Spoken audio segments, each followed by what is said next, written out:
Nerd Reactor, roll out. What's going on, Reactorites? I'm Mike. I'm John. And welcome for our review of the new movie in theaters now, Kong Skull Island. Both John and myself just got out of the movie theater. Was that your initial reaction to the movie? Yeah. Really fun movie. I mean, if you guys don't know, basically, you know, it's a reboot, and it's basically telling the origin or like how we come in contact with Kong, like, and find out about him and go to the big island and meet him. And I didn't realize how many big name people were in this movie. Like, yeah, I didn't know too. Established actors, like people who could have just been, you know, just like carried a movie alone, you know, or two, you know, and they had a huge ensemble cast. We got John C. Reilly. John C. Reilly holds the movie together. He's the best part of the movie. Like, it should, like, for the sequel, have John C. Reilly versus Kong. That's how good he is. Yeah, he's really like the thing that holds this movie together. If it wasn't for him, I don't think it would have been as fun. And like a lot of the characters are just kind of like, I really don't They're like care. throwaway characters. Like, yeah, Tom Hiddleston. You got Brie Larson.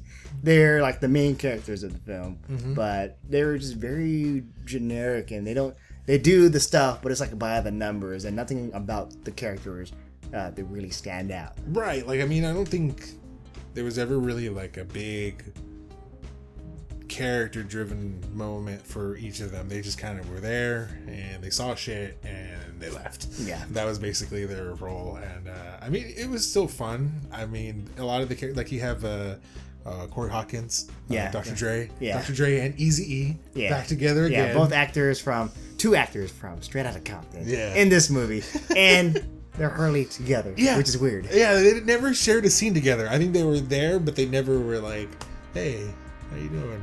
Yeah. Another wasted potential, I think, is John Goodman's character. John Goodman's character, he's from Monarch, and if you guys don't remember, it's the organization that was in the first Godzilla movie, the new Godzilla movie. Yeah. So if I can compare John Goodman's character to something else, it would be Bryan Cranston's character in Godzilla. Like, these are really top-notch actors. Like, you like to see them, and there's so much potential, but nope. And I thought like he was going to be kind of like Ken Watanabe's character. Yeah. Like really he's really be there, and I guess he's just, you know, he's kind of one-dimensional. Yeah. I thought he was more like intricate, and in Monarch he really wasn't. Then you got like Samuel L. Jackson. Yeah, Samuel L. Jackson. Samuel L. Jackson. Samuel L. Jackson is Samuel L. Jackson. That's basically who he is. And he pretty much is the villain. Yeah. Kind of a bad guy, but he has his reasons. Yeah. Yeah. He's an understandable villain, I guess. He's not really... I don't know. He's not like a villain where it's really like obvious that he's the villain. It's just kind of like, well, this guy's just crazy. Yeah, he has different ideas and different ideas and philosophies. So it's I'll kind of understand him, kind of. Yeah. What did you think of Kong?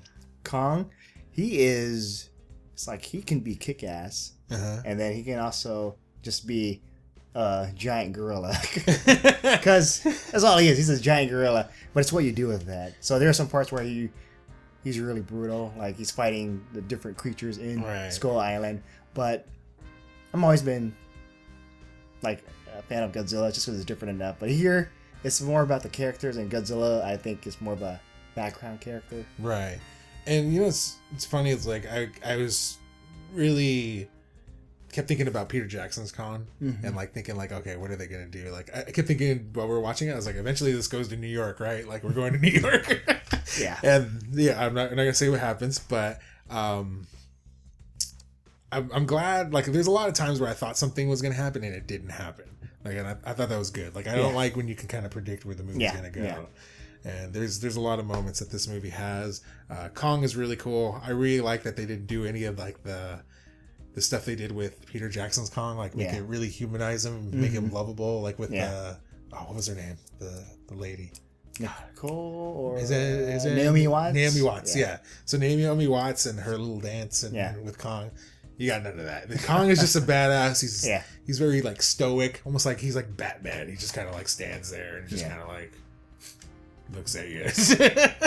There's a lot of looking and a lot of pummeling. This Kong, you do root for him. It's very similar to like how you're rooting for Godzilla in the Godzilla one, where he's the character that you want to be, to see kick ass, and in the end, you're like, you show those other creatures who's the boss instead of being the bad guy like in the Matthew Broderick version. So for this one, for Kong, you're rooting for him. So when he's killing people, you're like, yeah. Like, I was excited. Like, screw these guys. Come on, Kong. You show him who's boss. You show him who's king. And I really liked this movie. It was very fun. I was talking to John and the other guys that we saw the movie with, and I said, I'm a big Godzilla fan, and I still think, like, I'd like this movie better than the most recent Godzilla. Yeah, this one is better just in terms of the story, the characters, and just how they revolve everything around Skull Island. As for Godzilla, the weak part were the main characters, Aaron Taylor Johnson, Elizabeth Olsen. They're pretty one-dimensional. Yeah. Nothing too special about them, but you watch it for Godzilla fighting those Mutos. But here, everything's just fun to watch. Yeah, it's just a fun movie, and like even though like some of the jokes in the beginning kind of fall flat, once John C. Reilly comes into the picture, then it starts to pick up. Yeah. Then we're like, all right, I'll give myself to this movie, and it's a good movie. I definitely strongly recommend watching. I also recommend this, and if you're watching it, stay after the. So there's a post-credit scene, and it's gonna lead up to just the universe that they're building, Legendary, with Godzilla and King Kong. Yeah, and other notable characters. Yeah. From Godzilla universe. So I'm excited. I'm pumped. Yeah, so am I. So let us know if you guys have already seen the movie, what you thought of the movie, and let us know in the comment section below. And who do you think would win? Who do you think would win? King Kong or Godzilla? Who are you rooting for? Let us know in the comment section below. With that said, I'm Mike. I'm John. And I'll see you guys next time.